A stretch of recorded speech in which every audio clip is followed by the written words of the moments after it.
कमर की दिक्कत लोगों को बहुत ज्यादा होती है। आप सभी अगर हमें बता सके कि कमर की प्रॉब्लम के लिए जो लोग घंटों बैठ करके काम करते हैं, कौन से सरल आसन होते हैं जिनको करने से उनको फायदा होगा? सबसे कॉमन आसन होता है जो फ्लेक्सिबिलिटी बढ़ाने में और स्ट्रेंथ बढ़ाने में कर सकते हैं जी। इस तरीके से चेस्ट पर लेट के हाथों को अपने चेस्ट के पास में रख के दर्शक जुड़ सकते हैं यहाँ पर और देख सकते हैं कमर की समस्या के लिए जो मैम बता रही हैं, हाथों को सीधे आप लेट जाए। कौन सा आसन है मैम? भुजंग आसन इसे कहते हैं।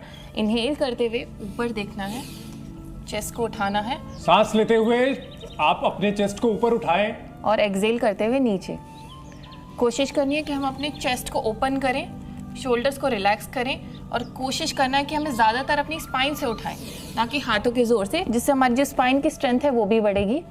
इनहेल करेंगे ऊपर, एक्सहेल करेंगे नीचे और इसको फिर हम होल्ड भी कर सकते हैं अपनी स्पाइन की स्ट्रेंथ को बढ़ाने के लिए। 10 सेकंड के करीबन हम इसको होल्ड कर सकते हैं। तो ये भुजंगासन है और भुजंगासन कमर की दिक्कत वालों के लिए रामबाण होता है। और इसे करते हुए सामान्य प्रक्रिया होती है कि जमीन पर आप लेट जाएं, सामने हाथों के बल पर आप ऊपर की ओर उठते हैं और ऊपर की ओर उठते हुए ध्यान रखना है कि हाथों की ताकत से नहीं बल्कि कमर की ताकत से उठना है और सांस लेते हुए ऊपर आना है। एक और आसन हम कर सकते हैं अपने स्पाइन से, अगर हमारे पेन है उसको रिलीव करने के लिए जी। उसके लिए हमें पीछे लेटना होगा और एक पैर को सीधा रखते हुए जी, दूसरे पैर को बेंड करके दूसरी तरफ लाने की कोशिश करें। इसे कौन सा आसन कहते हैं मैम? इसे सुप्त मरीचिका, सुप्त ठीक है। नाम से ज्यादा जरूरी इसमें आप सीधा लेट जाएं। हाँ जी। लेट करके सभी हमारे साथ अगर ये वाला करें तो दर्शक अब बेहतर तरीके से समझ पाएंगे। इसे कहते हैं सुप्त अर्धमत्स्येंद्र आसन। ठीक है। एक पैर को बेंड करके जी दूसरी तरफ हम लेके आएंगे, शोल्डर हमारे जमीन पर रखेंगे और कोशिश करना है कि हमारे जो शोल्डर्स है वो जमीन पे से ना उठे। दूसरे नी को हम जमीन पर लेके जाएंगे जी और कोशिश करेंगे कि फील हो हम मैक्सिमम स्पाइन में ट्विस्ट। अगर किसी को रिलीफ मिलना है दर्द में, इसे बहुत आराम से मिल जाएगा। पूरे दिन सिटिंग जॉब में बैठने के बाद अगर इसको परफॉर्म किया जाए, 10 से 20 सेकंड का होल्ड किया जाए हर तरफ, तो काफी रिलीफ मिलेगा लोअर बैक के दर्द में। योगासन में होल्ड करने की जो प्रक्रिया होती है, हाँ जी, ये स्ट्रेचिंग यानी जो हम करते हैं खेलकूद के वक्त, ये उसका ही एक बेहतर वर्जन है जी, आप कह सकते हैं। फिर उसको हम दूसरी तरफ करेंगे। ठीक है। अपने पैर को बेंड करेंगे, दूसरी तरफ लेके आएंगे जमीन पर। कोशिश करना हमने शोल्डर को नहीं उठाना। कमर की समस्या से जुड़े हुए लोग जिनको भी कमर की दिक्कत रहती है, बैठने में बहुत देर घंटों तक बैठ करके काम करते हैं, वो ये आसन कर सकते हैं। बहुत बेहतर आसन है ये। देखिए, हमने सर्वाइकल से जुड़ी समस्या के बारे में आपको बताया, दिखाया अपने योगाचार्यों के माध्यम से, और अब कमर की समस्या के बारे में बता रहे हैं कि कैसे सामान्य से एक भुजंगासन और दूसरा ये आसन करके अर्धमत्स्येंद्र आसन, अर्धमत्स्येंद्र आसन है जो करके आप कमर की समस्या का आप आसानी से निदान कर सकते हैं। चलन देखिए, कमर के लिए जो बहुत अच्छा है जी, आप कर सकते हैं, बहुत आसान है। तो इसको मर्जरी आसन कहते हैं हम जी। इसमें आप देखेंगे ज्यादातर प्रॉब्लम ये होती है कि जब आप लंबे समय तक बैठे रहते हैं तो आपकी स्पाइन की मूवमेंट नहीं होती है। तो इसमें हम कोशिश करेंगे कि अपनी स्पाइन को जितना अच्छे से मूव कर सके, जैसे ये ऑलरेडी कर रही हैं। आपको इस पोजीशन में आ जाना है, ठीक है, और सांस लेते हुए ऊपर की तरफ देखना है। और कमर में ये जो कमर जो प्रॉपर शेप होती है वो एस शेप होती है, तो ये डिप क्रिएट करना है जी। जब आप एक्सहेल करेंगे तो नीचे नाभि की तरफ देखते हुए कमर को ऊपर की तरफ उठाएंगे। तो आप देख रहे हैं कि मेरे हाथों में कोई मूवमेंट नहीं है, मेरे पैर बिल्कुल स्टेबल है, सिर्फ कमर की मूवमेंट है। सांस लेके ऊपर की तरफ देखेंगे, कमर में एक डिप क्रिएट करेंगे और एक्सहेल करते हुए आप नीचे नाभि को देखेंगे और कमर को ऊपर की तरफ पुश करेंगे।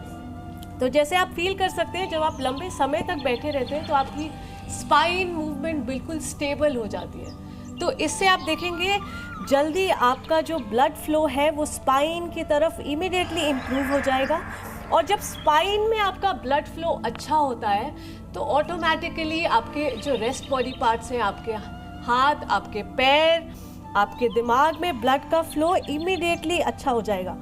इसी में आप एक ऐड कर सकते हैं जो बहुत आसान है। आप धीरे से एक हाथ को स्ट्रेच करें और ऑपोजिट लेग, जैसे कि मैंने अभी सीधे हाथ को स्ट्रेच किया है, तो मैं लेफ्ट लेग को उठाऊंगी और इस तरीके से बैलेंस करूंगी।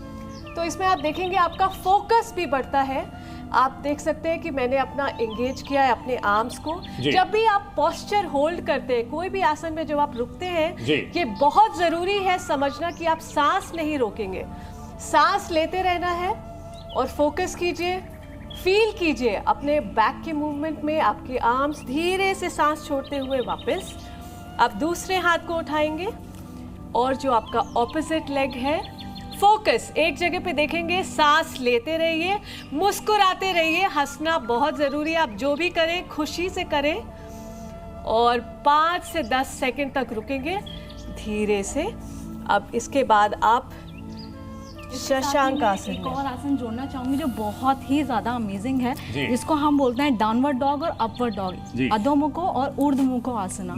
ये दो पोस्चर एक साथ हम करेंगे तो हमारे सिर्फ बैक में नहीं, पूरे शरीर में जो है एक ऊर्जा, एक शक्ति जो है उत्पन्न होगी। तो हम उसका अभ्यास करेंगे। सबसे पहले दोनों हाथों को जमीन पे रखना है इस पोजीशन में, पैरों को उठाएंगे जैसे प्लैंक पोजीशन जिसे हम बोलते हैं, दंडासन। कमर को मोड़ते हुए अपनी नाभि की ओर देखेंगे इस तरीके से। पैरों में हल्का सा गैप दे सकते हैं। अब जैसे कि हमने बोला कि श्वास जो है वो बहुत ही ज़्यादा ज़रूरी है। अब लोगों को पता नहीं होता कि कैसे श्वास लेनी है, तो जब भी हम नीचे की तरफ जाते हैं, जैसे इस आसन में जा रहे हैं, तो हमें श्वास छोड़नी है। और जब भी हम ऊपर की तरफ देखते हैं, पीछे की तरफ मुड़ते हैं किसी भी आसन में, तो श्वास भरनी है। श्वास लेंगे और श्वास छोड़ेंगे, श्वास लेंगे,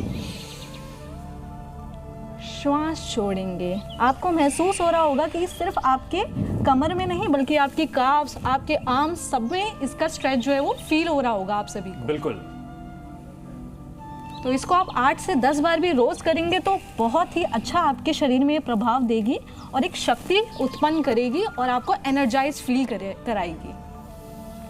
देखिए, भुजंगासन का मैं लाभार्थी हूं। मैं अपने अनुभव से बता सकता हूं कि मुझे खेलते वक्त बैक में बहुत ज़्यादा दिक्कत थी और आइस पैक का इस्तेमाल करना पड़ता था।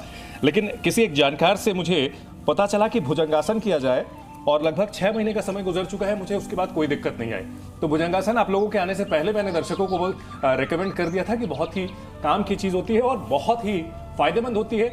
योग के साथ खासियत यही है कि बिना पैसे लगाए हुए, बिना कोई ज्यादा तामझाम किए हुए एक योगा मैट लेकर के आप ढीले ढाले कपड़ों में बैठ करके एक्सरसाइज कर सकते हैं और बड़ी बड़ी प्रॉब्लम्स का निदान कर सकते हैं।